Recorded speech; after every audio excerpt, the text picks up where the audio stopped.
Hi, I'm Kat. And I'm Gabe. And we're the Ghouls next door. Yeah, and today we are going to talk to you, listeners, about Monsters of Love. Yeah. It's a show on MTV. No. Or VH1 or whatever it is, where monsters compete to love other monsters. That would be a good show. But that's not what we're talking about. This is our Romance Gone Wrong series. And we today are talking about something more upbeat than the rest of what we've been doing. Yeah, it's happy times where love is good and you want it to happen. Yes. Even if it comes with a little bit of murder. But, like, it's not murdering each other. It's murdering other people. So it's or okay. murder for you either. Yeah, it's cool. Joe. Yeah, we're... Don't hold that murder over my head. I didn't ask for this murder. Yeah, we're getting some nice and positive feelings out there now that we've addressed more intense topics like rape and stalking. Mm-hmm. Yeah, we got that out of the way. So now let's talk about love. LOVE.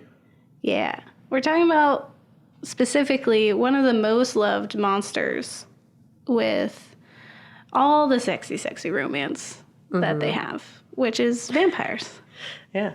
They are the sexiest of the monsters, according to evidence that we found a lot of. Yeah. Yeah, if people are falling in love with a monster, despite being told don't do that, it's the monster's probably a really sexy vampire.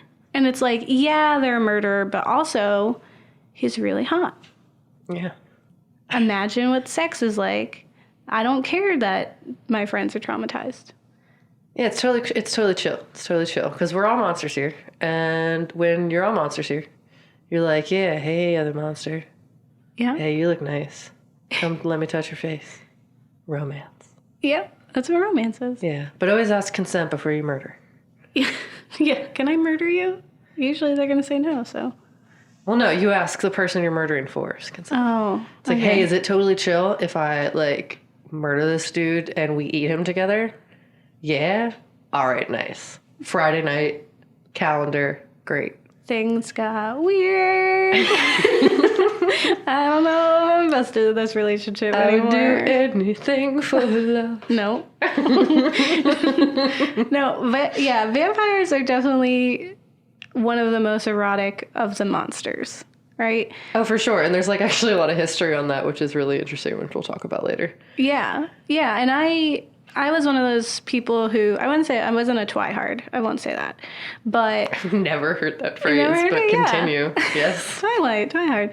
But when I was in high school, I did read Twilight. I had read it. My friend Olivia made me read it. She always had me read, like, the teen reads. Like, we read a whole series called Summer Boys. She made me read Pretty Little Liars. What's that about? Tell me. Boys in the Summer. Boys in the Summer? Oh, my gosh. Like girls that wear Abercrombie and Fitch. No. You know? Yeah, no? but that was what the time was. Yeah. And yeah, so yeah, she made me read Pretty Little Liars. She made me all those stuff. Because I was usually like the nerd that was reading like fantasy novels or crime or something weird. Well, it's nice that she made you read all those stuff. Yes, it's nice she made me read all those stuffs. Where are you bringing me? Did I say that? Yes, you did. I say it every time. I just love you. It's like to make fun of you a little bit. It's fine. It's part of the relationship. I hear myself do it all the time. Yeah, so I read it, and it was okay. And, but by the time the movies came out, I was like over it, because I was like older. Oh, and so I was you like, read it's it done. Before it was cool. Yeah, I hipstered cool. it. Yeah, it started my infatuation with like monster beings in romance. So like it's when I started to really like werewolves and vampires. So I had read Twilight. I watched Vampire Diaries a lot and True Blood and Being Human. Yeah. Bunch of it. You got werewolves, you got vampires in your show. Sign me up. Young Gabe is there for it. She likes the lore. See, I had a weird, like, very opposite experience where I was like, nah. Like, I remember everyone liked Twilight, and I was like, I don't want to like everything that everyone else likes. And it also sounds stupid. Like, why is he sparkly? I don't get that's it. dumb. Like, I didn't like the Twilight vampires, and then I didn't have, like, other vampires to have opinions about. Yeah. So then, like, the same people who loved Twilight in, like, my town, I guess, also love True Blood. And I was just like, well, if you're the person who's telling me this is good, I straight up don't believe you. Yeah. I was like, your recommendation is trash. I know that, like, anything you like, I probably am not gonna like. And I'm probably not gonna watch that show now. So you were ruined. You didn't even get a chance to fall in love. And I had, like, very little interest in it. I guess, like, my big thing that I was obsessed with was, like, sci-fi. Robots and, like... Yeah. Or, like, social issues that were more blatant and less, like, metaphored. It was, like, Among the Hidden by Margaret Peterson Haddix, which is about third children and how people weren't allowed to have 3 kids. So, like, there was this whole underground society of third children that were trying to gain rights and, like, allowed to exist. But I was, like, obsessed with that series. I thought it was the best thing ever. Yeah, so I read the other kind of nerd books. Or I read, like, scary books, but they were, like, the Are You Afraid of the Dark or, like, Goosebumps. Yeah. But otherwise it was all, like, fantasy stuff that was, like, no one's real. Yeah. No one's a human. Humans are lame. We're all fairies, or we're all animals, or we're all this. And it was just like, we're all here. Cool. What's up? Yeah, I read a lot of fairy lore. When I was first getting into vampires and stuff, I remember, like, reading or watching some of this stuff and my aunt getting, like, really upset about it. Okay. Because she was like, back in my day, vampires were sexy. They were, like, alluring, like Dracula. Like, she was talking about Dracula and how, like, you know, charming he was, and, like, he would seduce the woman, and it was dramatic, and it was, like, beautiful and all this stuff, and it wasn't these brooding teenagers. It wasn't Sparkly Man? It wasn't Sparkly Man. And I just remember her saying that and being like, it's like, but it is romantic.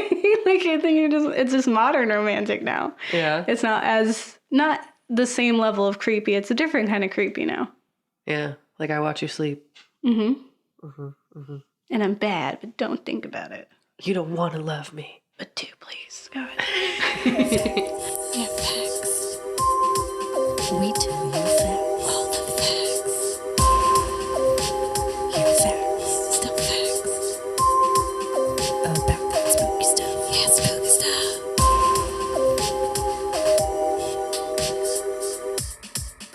Talking about vampires. Yeah. Vampires. Sexy. Sexy vampires. Sucky. Sucker. Yeah.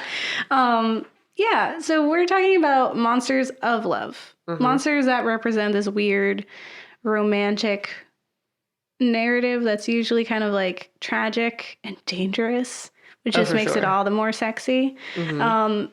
And in horror movies specifically, romance was a part of what drove the plot and the narrative for a lot of them, like classic horror films. Yeah. So, like, when you're taking Bram Stoker's Dracula, Dracula is absolutely smitten with Mina. Uh-huh. So much so that he's, like, risking his life. He's risking people finding out who he is to get her. In John Carpenter's The Fly, we see a blossoming romance that survives some truly disgusting transformations. In Anne Rice's Interview with a Vampire, that is absolutely rampant with emotions. Yeah, they made the sensitive vampire, right? Like, yeah. It was like, you care about this person. Yeah. Who's not a person, but he is. It's just all tragic and, like, woe is us. We're at the top of this evolutionary food chain and we're still moping around and sad. Yeah. And but then there was, like, we had this snag in horror films for a while where romance and intimacy were looked down upon and were actually, like, used as a tool, like a motive for murder. So, like, think Scream or Friday the 13th with that whole, like, don't have sex, you'll die situation. But now we're kind of back to this understanding that monsters can find love. Yeah. And one of the films that we're going to talk about today, romance continues on and is the primary focus, whereas the monstrous acts take up the background, not to be dwelled on. That love is, like, the big thing. Like, we are monsters, yes, but, like, we love in a way that is so beautiful and profound that, like, that's the thing everyone should be paying attention to. Yeah, it like makes it more more like relatable. Yeah, that it's like we are just existing. It's totally cool. We just do what we need to do to survive. Yeah. And then the other media that we're going to talk about does a pretty amazing job of juggling the romance and the lore of vampires and also the political metaphors that often accompany vampires. Yeah. In a really awesome way and sexy way. For sure. Which is like, it's so sexy that it is oftentimes like brushed off as just being like a romp. Like just like sex time show, Yeah. but I mean, that's what I remember being told about it. I was like, I'm not gonna watch that. I just don't want to watch people have sex all the time. I have Game of Exactly. Thrones. Like, what? Yeah, How many and it's sex shows do I need to watch? I don't know. This is weird. all of them. But yeah, it's like, as someone who watched it very recently for the first time ever, I'm like, oh my God, this is so emotional. I'm like triggered almost at parts. So this is beautiful. Oh my God, I care so much. Yeah, And but it's like, there is sex, but that's not my focus right now. exactly. It definitely, yeah, it juggles that in a way that a lot of fantasy, like romance novels will do. Yeah. Where like romance is kind of something that's like built gradually. And that's like a part of why it's so romantic and sexy. And so at the forefront is all of like the tragedy that's happening, which I think is really fun for the other thing we're talking about too, where their romance is so much in view. Yeah. And like the fact that they're monsters is kind of like just an added part to them. Yeah, like, did you know? Hey, I'm a vampire. Yeah. Also, I like really love you and I need you in my life. And like, if you're not here, I'm dead. Like, Yeah. World is a vampire. With romantic horror films revolving around monsters in love, or more importantly, on vampires in love, we connect with audiences who identify their own feelings of otherness and alienation in these characters. Vampires have always been about love and how it conquers mortality. When you have all of eternity to be with someone, do you still love them? Right? It always seems to have that's this... real real. It's a good question. Yeah. It's like, if I have to spend more than 10 years with you, do I want to do that? Yeah. Or You like... can do anything for 10 minutes. How long do you think you'll enjoy that? Yeah. Is this love? I don't know. What is it? Yeah, exactly. And with vampire love, it always seems to have like a childish tone when we talk about them. Mm-hmm. And my theory is that when you're a vampire, you're essentially, superior. So you have like essentially like your battle sense is heightened. You're faster and you can smell things and sense stuff and fight good. But I also think that their emotions are heightened as well, which makes them incredibly sensitive, similar to like when you're a teenager and everything means everything. Everything is High so school is intense. forever. Yeah. You were like, this is your world. It's really small and everything is intense and extreme and it hurts. Everything hurts. And it's forever. Even the good emotions hurt. Yeah, and it's it's forever. Yeah. So I feel like vampires share that same emotional like degree. It's just like they also feel everything so strongly and it's so immediate that's why we get a lot of portrayals of vampires being teenagers or falling for teenagers. Because that's when like humans are in their prime of emotion, I feel like. Yeah, and just like impulsiveness and lack of like restraint play very largely into like love in general. Like you see it in a lot of like Romeo and Juliet. It's like, you are young, you are in love, you will die for each other. That is how much you care for this guy you've known for 5 days. Like, you care. Yeah. That is forever, it is eternal, and it is never ending. That's how Yes. vampires feel. Yeah, exactly. Everything's real intense. They live their forever existence that's never going to end, like they're going to die tomorrow. Yeah. And it's like, it's either that dead or already. they're incredibly lethargic, which is also very teenagery. Of like, I don't care, I give up. Like, I'm aloof. incredibly like just emo about life. Like vampires are 100% that. Like Anne Rice's vampires are that. They're just the I give up, I'm done. And even in Only Lovers Left Alive, that's what Adam is. He's the Anne Rice vampire of like, what's the reason to keep going? That's the most teenage thing to ever say. That is someone that's who really doesn't real. know that there's more to live for. And it's funny because it's like they should know there's more to live for, but I guess if you're living forever and you've seen so much that regular human life starts to look pretty mundane and like zombie-like. Yeah. You're just like, they always do the same stuff. Nothing ever changes. I am evidence to see that because I've been here 2,000 years. Yeah. Y'all suck. Yeah. Y'all don't make the best of your lives that you have. And they're fleeting in the end so early. Yeah. By Exactly. the time you figure anything out, you're dead. So, Yeah. cool. And it's like, I'm stuck here and we haven't changed. I am stuck here on Earth while the people who are in power, the people who are in charge, are working at a snail's pace to like make this a better world and prove ultimately every time to not do that. And so, like, of course you're going to get disheartened and not want to do it anymore. Because they don't live long enough to learn from their mistakes. Yeah. They're gone by then. And vampires just have to sit there and be like, okay. Yeah, because they can't just be, they're outnumbered. Mm-hmm. You know what they need to do? Mass uprising. Turn everyone. No, then they wouldn't have a food supply. Synthetic blood. That's what Ethan From Hawke Japan. movie is about with all the from Japan. vampires. And they had like the people all like the last of the humans were just there to be siphoned from, and everyone was a vampire. Yeah. But something that I find interesting in these narratives is that these love interests that are vampires are blatant predators. Mm-hmm. When someone is repeatedly telling you that they are going to hurt you, that they've hurt people in the past, and that they have violent urges, well, maybe you should believe them. Yeah, Oprah said, when a person tells you how they are, believe them. Yeah. No one's going to know better than they do. Yeah. But in these stories, our young heroines always pursue them. Still. Well, it's that idea that, one, you believe that they can change. Yeah, you can that fix them. you can change You're them. the person that can fix them. But, like, vampirism is very different because, like, you can't fix that. There's no cure. Like, emotionally, maybe a little bit, but, like, you die. And they keep going. They're like, bye, all right, that was a cool 100 years, like, or 50 years, whatever. You're gone now. I forget you 20 times from now. Yeah, well, it's definitely like with vampires, when romance is brought into the subject, it's almost like instant that we brush off and ignore the fact that they're monsters. Like, or that they've murdered people, that like severe things have happened and that they've affected people in this negative way. It's completely disregarded.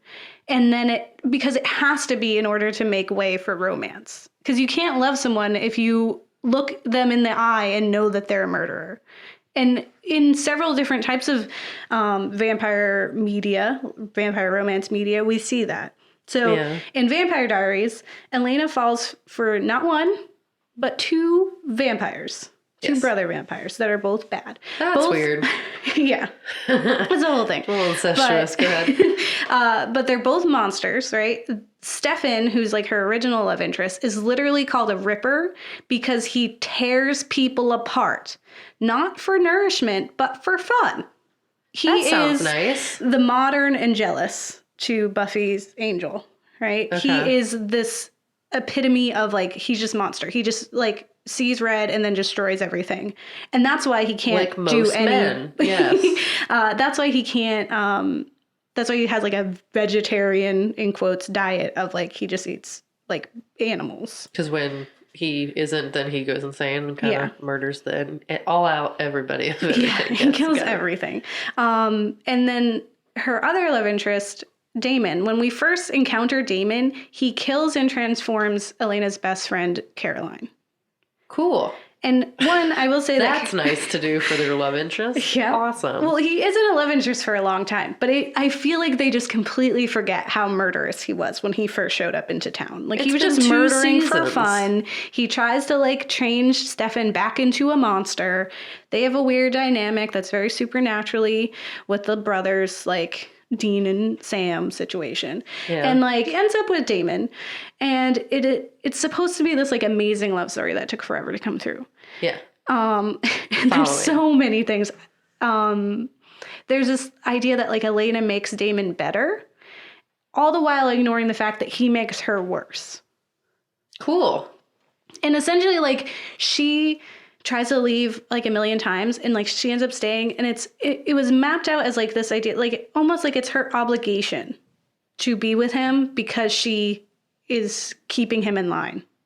She's the only one, which is all kinds of wrong. Yeah, like that's not not your job. That's that whole, it's a woman's job to save somebody instead of it's someone's job to save themselves. Yeah, go check out some Ariana Grande tweets if you want to figure out real. Why that's a not narrative that bothers me very much. Yeah, I absolutely lost it when that was happening. You cannot save somebody who does not wish to be saved. Yeah, and even if he does want to be saved, it's still not your like, if it's negatively affecting you, if you're being bad, if like things are affecting you in that way, then it's not worth it. And that trope is very common in vampire human romance when, that like he's a monster and you're fixing him. But there's always that friend who's like the sane one, who's like, they're literally just one hungry day away from making you a snack because they've done so. Or in like the case of Vampire Diaries, they have like a switch that's their humanity switch or whatever. It's like in their head that at any point they can just essentially become Angelus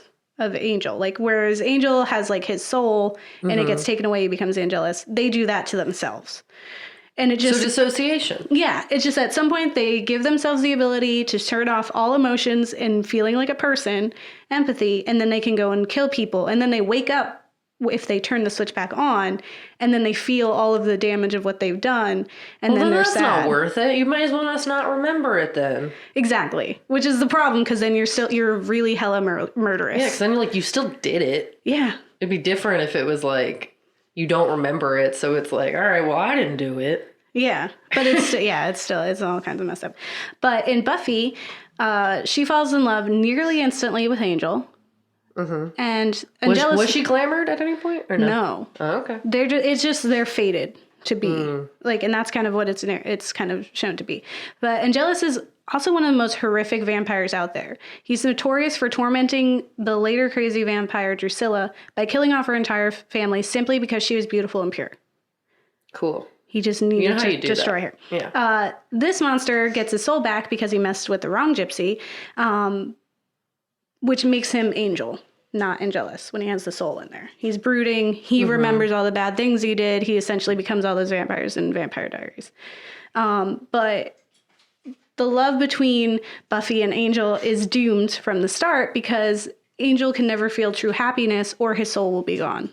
Yeah. And then So he just has to be a brooding, miserable time all the time. Because otherwise then he becomes Angelus. When he becomes Angelus again, he torments Buffy pretty bad. Not as bad as he's supposedly done in the past. Like, he's really lukewarm in comparison to the stories that we hear later. Yeah. But, he just, like, he torments her. And then as soon as Angel gets his soul back, Buffy's like, oh, okay, forget all about that. Remember when you can turn on a dime? Just, like, God forbid, all this.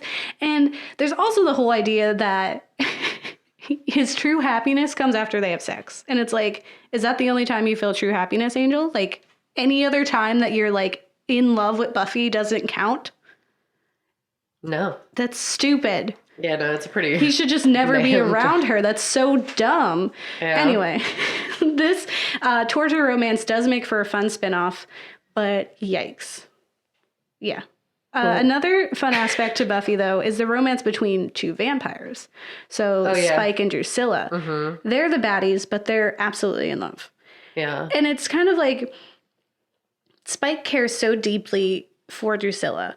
And even though they fight like teenagers because of adolescent emotions, they're kind of sweet in their evil love. Mm-hmm. And he absolutely, he's just like a teenager about it. And he throws little tantrums and he's like jealous of Angelus. For a minute and they're like, you will make me a love potion. Yeah, but they're both evil. They both love each other, and they love who they are as vampires. Yeah, which is different. It's so different. So to me, it reminds me of Only Lovers Left Alive. It's like we love each other as the monsters. Remember when we ate that homeless man on a bench? Yeah, it was so romantic. Exactly. Yeah.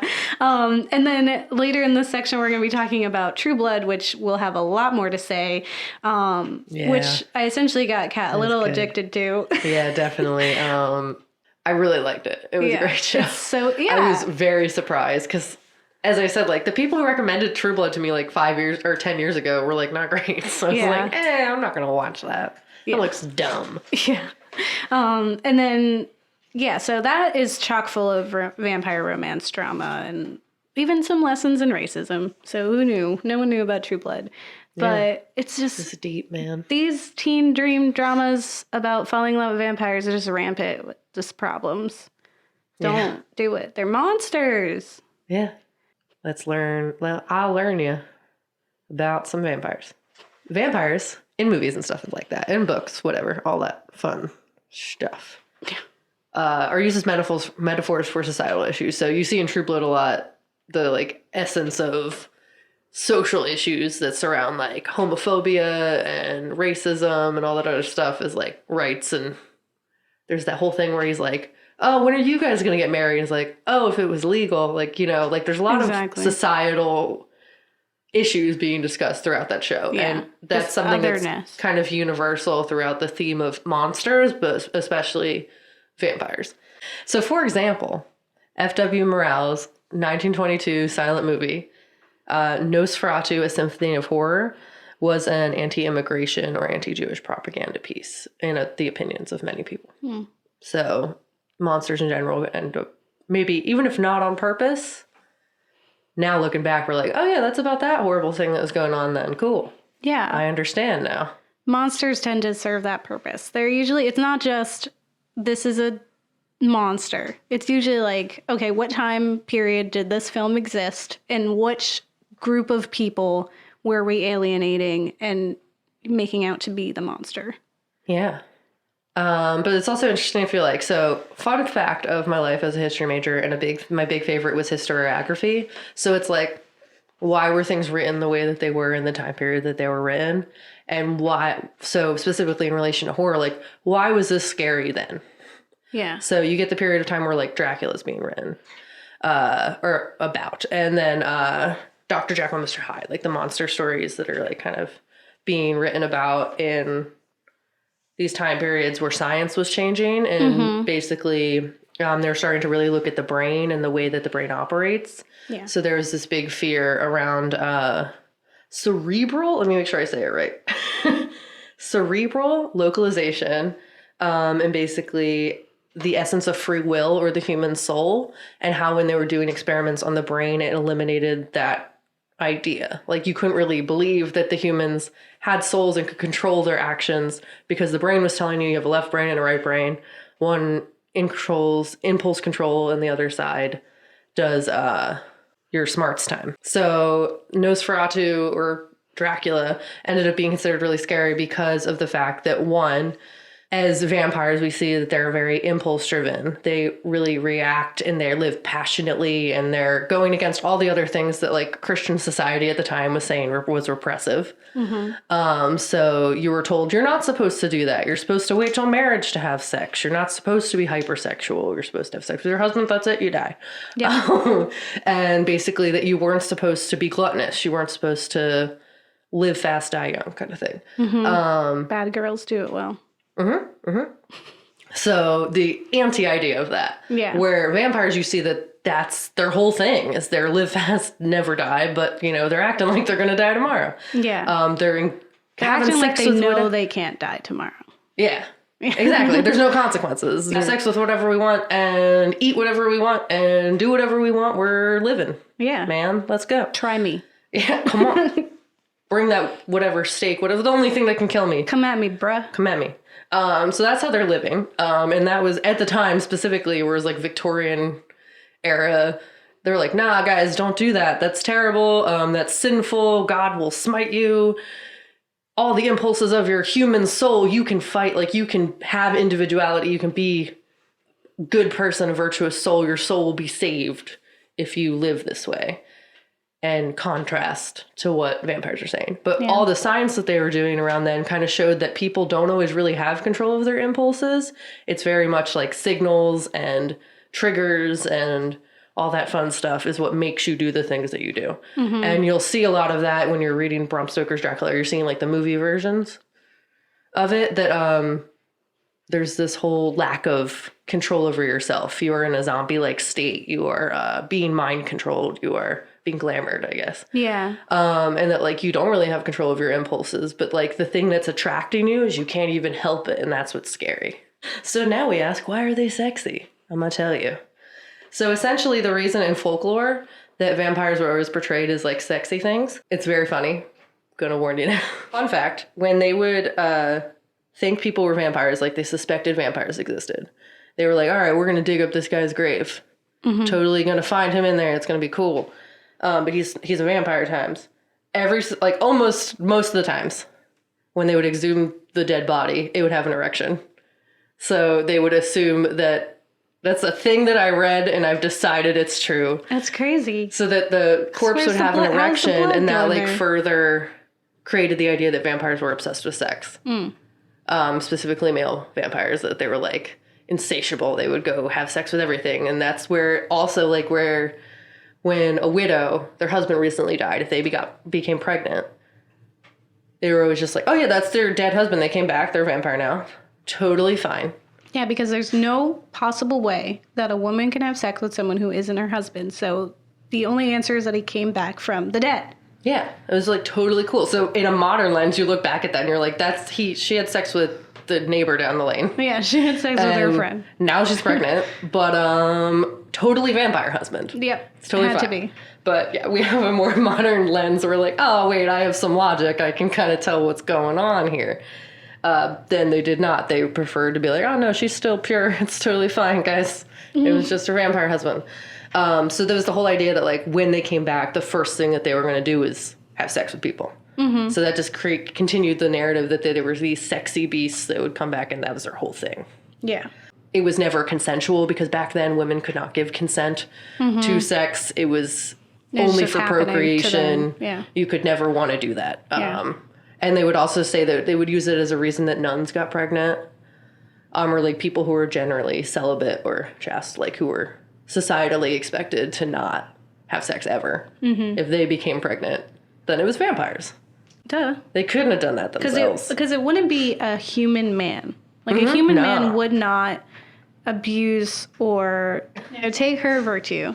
A human man wouldn't do that. Preposterous. And another reason that generally, I guess you can explain like the teenager end that you were saying. So it's actually true that a lot of times people were assumed to be vampires when it was people who had everything to live for who died, like unexpectedly. So essentially, the people who came back as vampires were always young, vigorous, and vital people who died in the prime of their life. Mysterious deaths where maybe they were murdered, maybe they committed suicide, or died in childbirth. But it was people who seemed like they had everything to live for, who seemed that their deaths were untimely and unnatural, and who were expected to resist death, to cling to the world by any means possible. So I guess that's also like the idea that they would come back because they had so much left to live for. They're vampires now. They got to live that rest of that life / forever. In folklore, when vampires came back, they desperately sought the pleasures of life. They were robbed from them, specifically food and sex. So unlike what we usually see is where they can't eat human food, in a lot of folklore, they were like unbelievably gluttonous. They would eat you out of house and home. They didn't have to just eat blood or drink blood, rather, or eat people. They definitely had to do that for actual sustenance because by regular food, they were never satisfied. So they would eat you out of house and home, and they would also have sex with your wife. Scandal. The things you don't want. What hedonistic creatures. They have to be vampires. They can't be real. Humans aren't that way. Yeah. We suffer. But yeah, vampires were just like a token excuse for pregnancy. Yeah. Like if you were like, oh, why is that lady pregnant suddenly? Oh, it must have been that vampire I done heard about old-timey times. And also like female vampires were very much described as like succubus or like sirens. So like they were unbelievably beautiful. Men have no control over their actions. They could just fall victim to these beautiful women who were coercing them into sex. They couldn't have done that from their free will. No. But it was always told that like female vampires specifically were like the most gorgeous monsters to ever kill you. Real good. Queen of the damned. Well, it's like, think about it. Like, one, women aren't allowed to enjoy sex. So if there's a woman out there who's enjoying sex, right? Yep. One, that man is caught off guard because that's crazy. There's no like, way. What? So she has to be a monster, and she's taking me against my will because now I'm not with my wife, who I just do sex upon. I'm gonna have sex I can't with a control woman. myself. My penis just wants it, and that's it. Yeah, so Don't be mad. you're totally on par because what I wrote down was it ties back to the cultural expectation that women aren't supposed to enjoy sex or are supposed to be celibate and like aren't supposed to be like about it. God forbid. Besides sex, folklore vampires lusted for food, any kind of food and drink. As I said, they were called the Hungry Dead. So instead of the Walking Dead, they were the Hungry Dead. They were like, I'm gonna eat all your stuff. Yeah, just very gluttonous. Sorry, not sorry, man. They're like the 7 deadly sins wrapped up in a creature. Yeah, you can honestly like clearly see that in a very like religious society or like I guess more so a conservative society that all the things you're trying to tell people not to do, the vampires openly do. It's like they're living, but we don't want that because that's bad. That'll corrupt your soul that we are not totally sure that you even have because science. And so we'll see a lot in Only Lovers Left Alive of humans being called zombies, which is very in line with the Victorian era ideas that humans don't have control over their actions. They're machines. They're zombies. They are not free from the idea of like having a soul. Yeah. They don't have one of those. They're just machines doing monotonous life stuff, and then they die, and their lives are just such a waste. It's tragic. Yeah. We got no control of our actions. What's up? Films. Yeah, films. Yeah, films. We watch some films. Now let's talk about those films. And all that spooky stuff. And all that spooky stuff.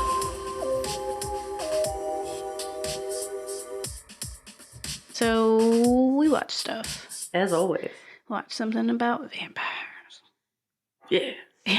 So we watched True Blood, which is a Such a series on HBO that took place from 2008 to 2014. Uh-huh. Pretty good. It was pretty scandalous because of all the sex that's happening, which is based off of the Sookie Stackhouse novels by Charlaine Harris. So let me tell you what it's about. Telepathic waitress Sookie Stackhouse encounters a strange new supernatural world where she meets the mysterious Bill, a southern Louisiana gentleman, and a vampire. Yeah. That was it. That's good. It's ridiculous that his name is Bill. I agree. When she like laughed maniacally at that, she was like, "Your name's Bill."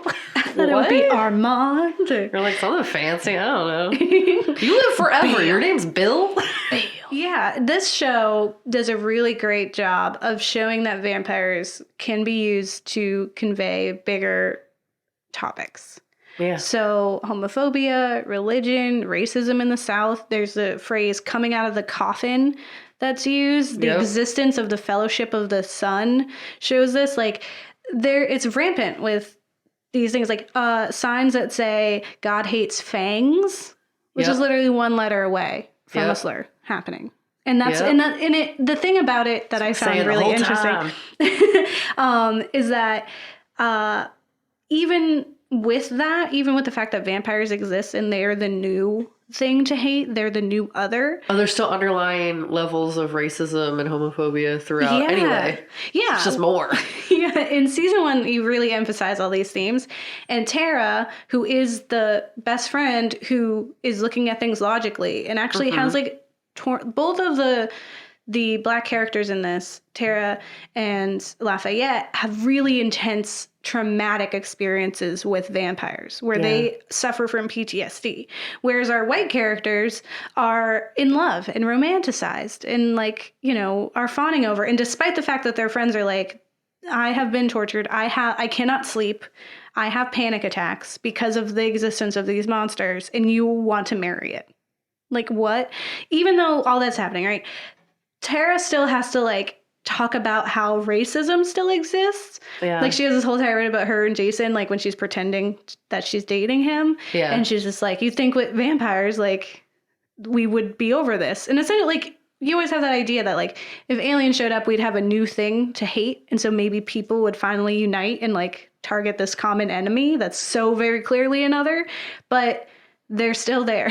They're still hating on people. Just on another thing to hate. Yeah. Now we just have another one. Yeah. We can hate on immigrants and like people of other colors at the same time. And people who are different genders, all of that. We can do it. We're multifaceted like that as a people. Yeah, we're so great at hating stuff. Yeah. Unfortunately. Yeah. And we, like the other shows that I mentioned, we are given a vampire human romance. Yep. We're given that a lot, honestly. Sookie has a romance with like every kind of creature. She has it with a vampire, with potentially kind of in a way shapeshifter. She kind of has werewolf. She's like love, in her like late 20s, and she's guy. Still very much like a child when it comes to romance. Mm-hmm. She's just like, I love everything except do I? I don't know. I thought I loved him. Now I love him. Yeah. What's up? What is love? The reason why we can love her, though, as a vampire, of someone who is choosing to have emotions like Vampire Bill is that she even though she's an adult, and so it's more appropriate that they're having a relationship, she's still very young. She's a virgin, essentially. I believe she is. I think it is talked about. Yeah, no, she said that she was because of the trauma of the molestation when she was younger. Exactly. She's very virtuous. And also the fact that she's telepathic and can hear exactly what men are up to.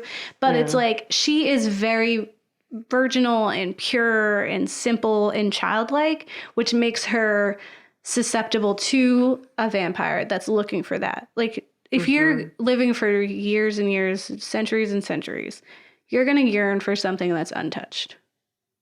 Yeah. Because that's new. That's like unique. It's different. Yeah, I remember seeing that there was a section of why vampires really liked virgins, which I didn't fully because I was like, ugh. But it's like definitely a thing where it's like that's the one thing after all this years of awfulness. This is the untouched innocence that is still here. Beauty in the world. I think the best line, the best representation of the vampires liking virgins quote would be from What We Do in the Shadows, which is a great vampire film. And one person said, Deacon, who's like the more like nerdier one, is like, I think we drink virgin blood because it sounds cool. But Vladislav says, I think of it like this. If you're going to eat a sandwich, would you just enjoy it more if you knew no one had effed it? Essentially. It's like, okay, I get it. That's fair, yeah. You don't want to eat something would enjoy that sandwich a little bit more. Yeah, but still, it's not like anyone's having sex with your blood. It's a little different. It's definitely, yeah, what's funny is like you're thinking of it in the sense that's like you're not stealing their virginity, you're eating them. So yeah. Exactly. I can definitely see the difference there. Yes, there's definitely a difference. It's like vampires are very sexual, but that's not the entire reason that they're like, yeah, that sounds great. It's like, nah, it's just like, it's cool that no one else is. Yeah. Essentially, to a vampire, everything is old. Yeah. So it's nice to have something new. Yeah. And we also watched another movie called Only Lovers Left Alive from 2013. Which I like significantly more than I expected to. But Only Lovers Left Alive summary. Artistic, sophisticated, and centuries old, two vampire lovers ponder their ultimate place in modern society. Yeah, it was a really good movie. It was very artsy. Yeah. I was like, ooh, look at this happening. It was super emotional. It's starring Tilda Swinton and Tom Hiddleston. So very pointy faced, beautiful people. As they are. What it's about. Yeah.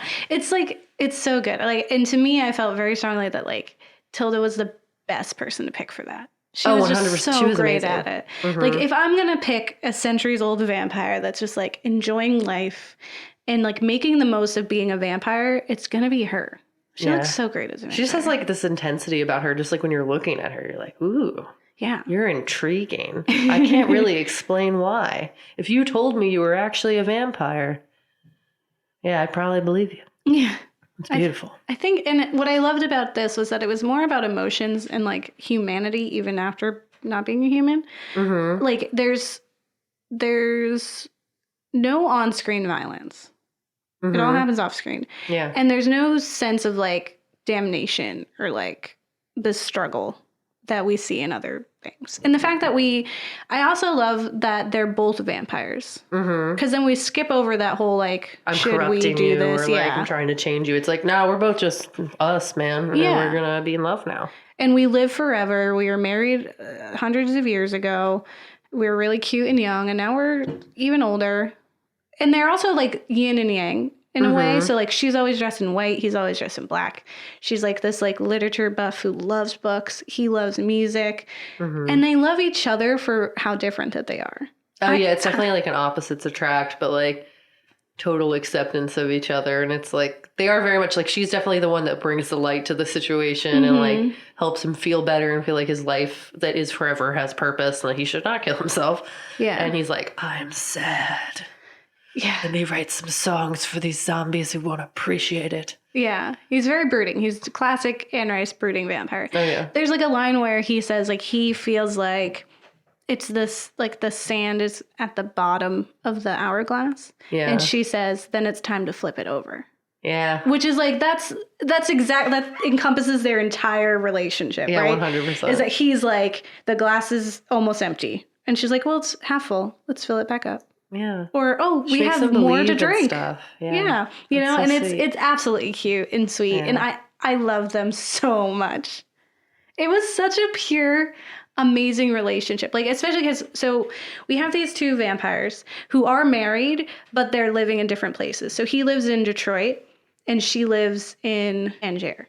So they live in totally opposite places right now. Because, like, if you're a vampire and you're married, Yeah, forever, might as well. yeah, you can just go off and do things and then you come back. Like, and that's like the story that she essentially tells, is that they tend to be together and then they part and then they come back together. Like, inevitably, they're always going to come back Yeah, they're together. always going to be together. It's essential to them. Yeah, and they don't feed on people. Mm-hmm. They're getting blood from a hospital, or he because is. the humans of the day are tainted. They have these illnesses and are gross. You don't want to eat them because you'll get sick and your teeth will fall out and you'll get all disgusting. Yeah, so their immortality is in jeopardy, which is another reason why he's probably feeling so sad. So their names are Adam and Eve, which is cute. Yeah. Adam is your depressed vampire who essentially wants to commit suicide.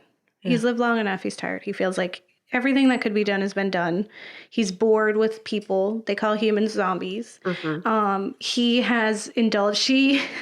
I really love that she blames like his, essentially like his emotional state, like his sensitivity on, Byron and Shelley, and when she says some of those French a-holes he used to hang out with, which is like amazing. Like, you think there's about a lot of just like literature and like lore and just like smart stuff that like if you like know it, you're like, ooh, that's so cool. Yes. And if you don't, then it's like totally fine. But like it's cool. Like you have all the little hints and name drops and I guess like literature references. We're just like, oh my god. Yeah, literature and history references. You're like, totally right. Oh my god, that's so cool.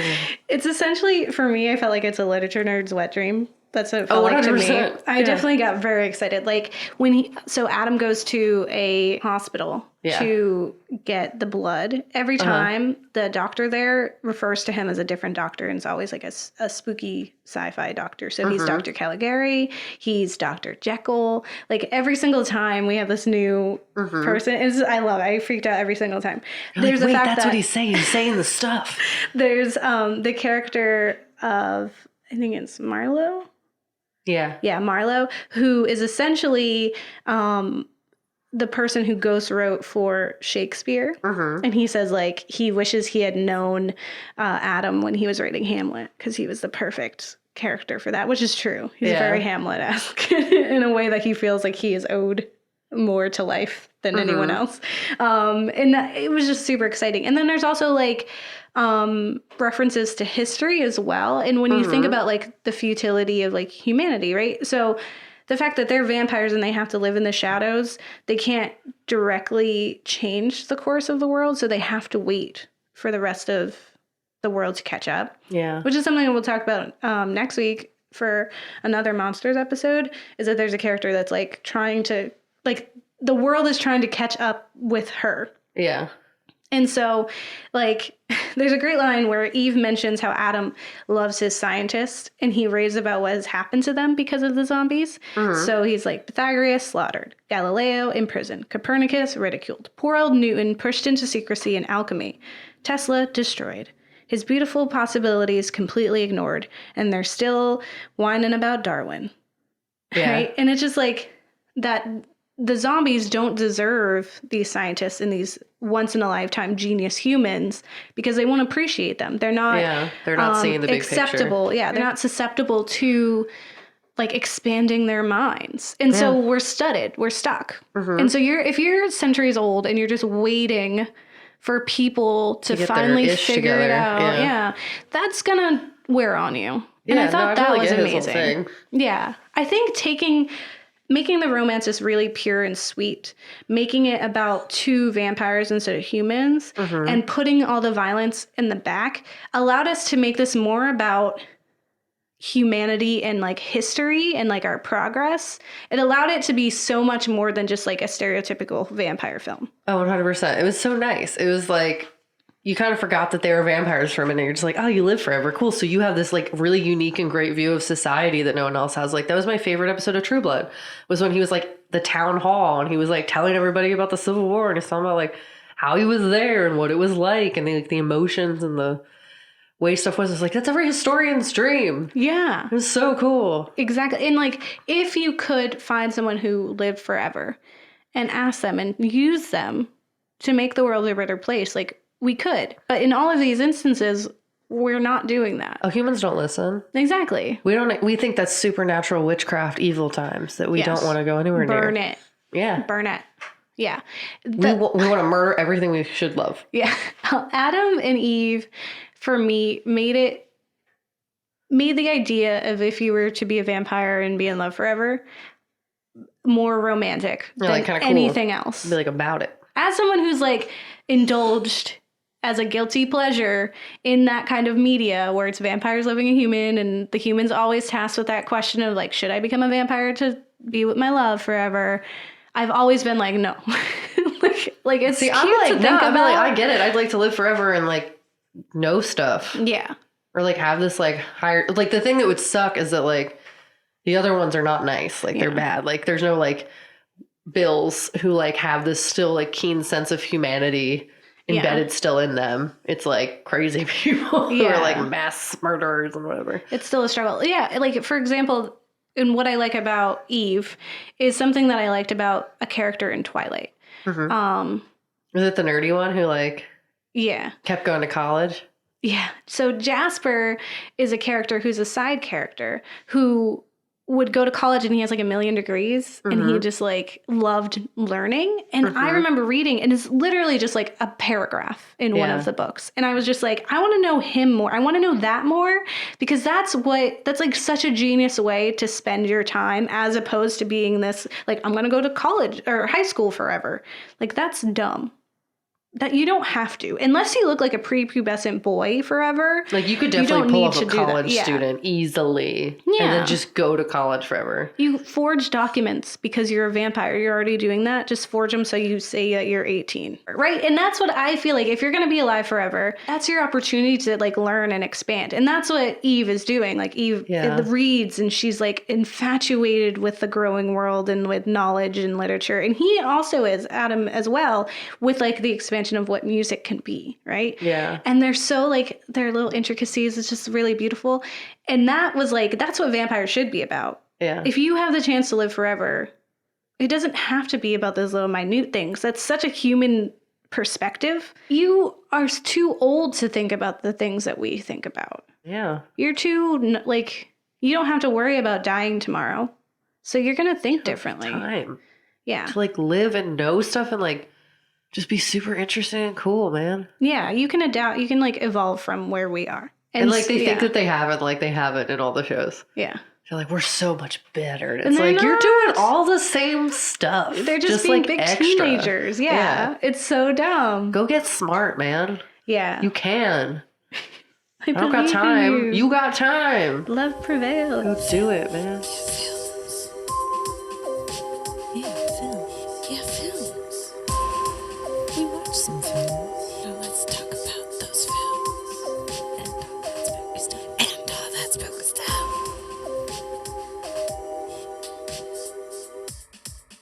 All right.